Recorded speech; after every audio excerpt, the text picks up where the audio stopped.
Hi again, John Wesley Bready. In the last segment of this Freedom Whence has been decrying the modern age. For him, the modern age was the pre-World War II period. He wrote this book, published it just as World War II was on the horizon. But he was already, I wouldn't say depressed, he was definitely worried about the inroads of rationalism, humanism, secularism, and materialism into the West. And he goes on here with a further critique of the rather callous and unthinking and really unhistorical discarding of religion of the past, specifically the Bible's influence on the English-speaking world. He goes on decrying that in this specific segment. This is page 330 of this Freedom Whence. Christendom Whither Bound, by the way, the title of the chapter. Contemporary humanistic secularism, for all its vaunted powers and lurid promises, has sailed a rudderless course. In its dashing youth, it quite failed to distill understanding from the experience of the past. And now, facing a premature old age, it lacks the faith, hope, and vision without which men and nations perish. Communism and Nazism are its children, the one turning left, the other right, and they are furiously at war. Secularism dislikes and disowns its violent, uncouth progeny. Loneliness and disillusionment possess its household, and it is bereft of hope beyond the grave. Vanity of vanities will be its epitaph.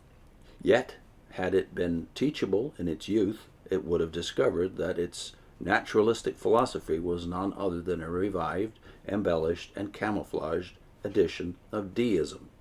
Denying God, it placed its trust in deified man, and behold, its educated, scientific grandchildren are risen up to proclaim man a parasite crawling on the vertebrae of the pygmy among the planets. That's a rather depressing summary of man. But that's a direct quote, apparently, from one of these new writers, unidentified here. The seething disunity, animosity, and strife, the rampant hatred, distrust, and fear, the recrudescence of crass tribal nationalism.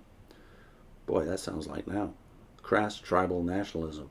The accelerating race in armaments of mutual destruction. These unsavory phenomena indicate not that Christianity is bankrupt, but that the rationalistic ideologies which temporarily have pushed God, Christ, and revelation from the center of culture are devoid of the vision and vitality which alone can save mankind.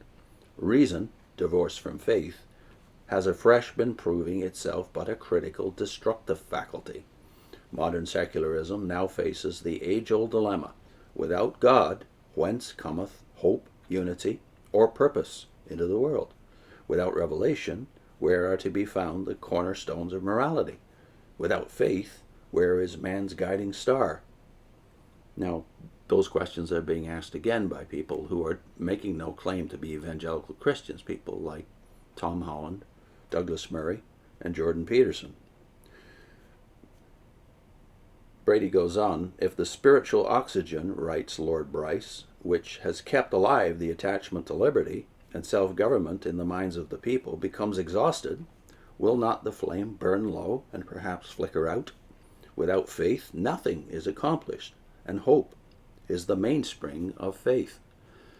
Hope, however, has survived many seemingly fatal assaults, for Bryce adds, quote, throughout the course of history, every winter of despondency has been followed by a joyous springtime of hope. End of quote. In 1938, two momentous centenaries were celebrated throughout the English-speaking world. One was the 400th anniversary of the official circulation of the Bible in their own tongue among the people of Britain, thus opening to them a unique revelation of the things of God and his purposes for man. The other was the 200th anniversary of the conversion of the priest John Wesley. He was an Anglican priest, by the way, before he was converted to Christianity, which transfigured him into the most vitally effective prophet, leader, and saint the English-speaking world has ever reared. to emphasize the influence of the English Bible upon the character and development of the Anglo-Saxon and American peoples would be utterly superfluous. The richest and best of our common literature has drawn guidance and strength from its pages. The noblest British and American poets have been inspired by its beauty and its imagery, by its prophecies and by its ethics.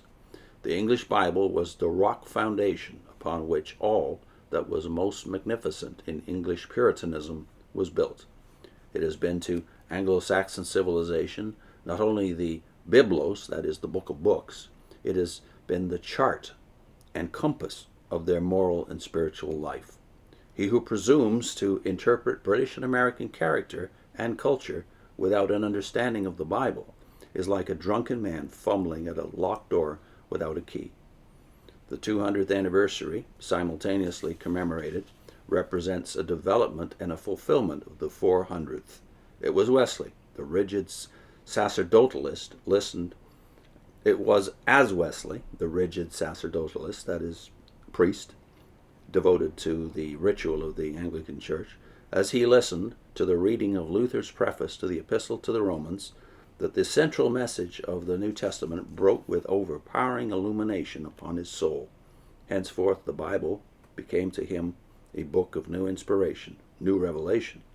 But the later centenary, though dependent upon the earlier and inextricably connected with it, commemorates an advance of more thoroughgoing and far-flung significance.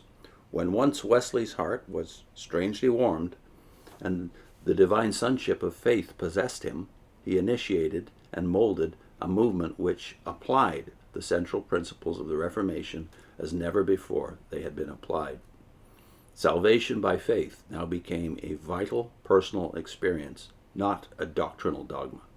The priesthood of all believers, once more, as in apostolic days, constrained every convert to become a missionary, which was not the case in the Reformation century, while again the open Bible, whose key was the gospel, became a guide to daily life and conduct, such as neither the reformers of the 16th century nor the Puritans of the 17th had quite dared to make it.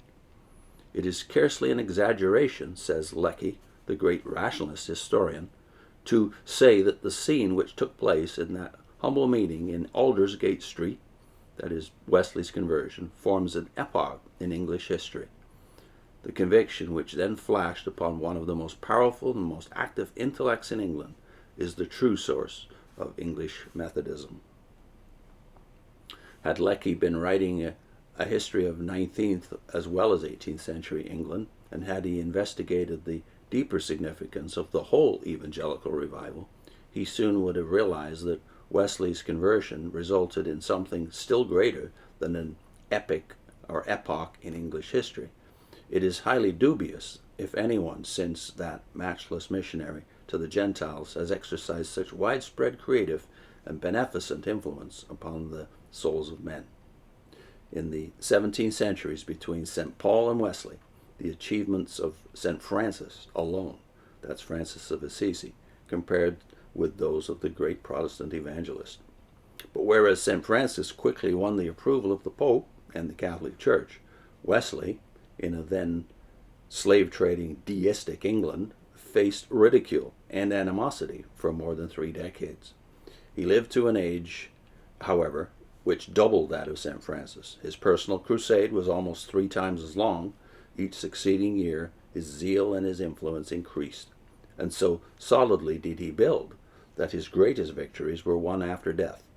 But if the world achievements of St. Francis and Wesley are comparable, Wesley remains the incomparable Protestant leader and the prime medium of the most powerful spiritual movement the modern world has known.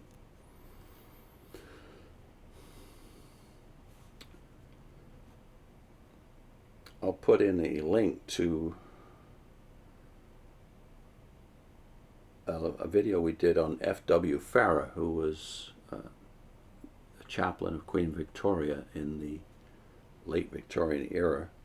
Farah was a great scholar, Bible scholar, historian, and really, like many men of that era, had his finger in so many intellectual pies that we can't even match it today in our days of specialization. Farrer wrote voluminously about a lot of things, including church history. One of the things he noted was that without the Bible, without specifically the Bible in the English-speaking world, science would be much less accomplished than it had already become by the late 1880s and 90s when Farrer was writing most of his books. So the relationship between the growth of modern science and technology and the Bible and Christianity, Farrer wrote very eloquently on. So I've done a video on that, and we'll put that link on your screen. See you soon.